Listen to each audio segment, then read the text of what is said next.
महाराष्ट्रात हे चाललंय काय? निष्पाप जीवांची सुरक्षा वाऱ्यावर। कळवा बदलापूरच्या विनयभंगाच्या घटनानंतर मुंबई, पुणे, नाशिक, अकोल्यात देखील मुलींवर अत्याचाराच्या घटना उघड।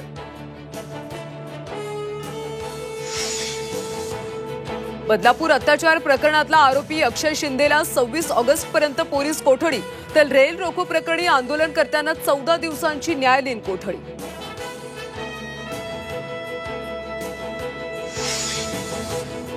बदलापूरचं आंदोलन राजकीय दृष्ट्या प्रेरित, मुख्यमंत्री एकनाथ शिंदेंचा आरोप।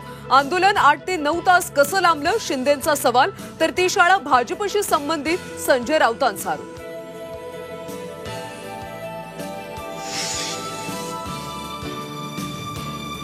बदलापूर घटनेच्या निषेधार्थ पुण्यामध्ये राष्ट्रवादी काँग्रेस, शरद पवार पक्षाकडून आंदोलन, आरोपीला फाशी देण्याची मागणी।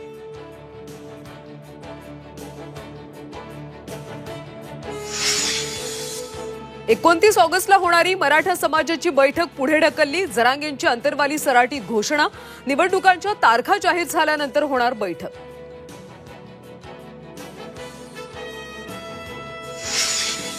ऑलिम्पिक विजेता स्वप्नील कुसाळेचं कोल्हापुरात जंगी स्वागत, दसरा चौकात स्वप्नीलची काढली मिरवणूक।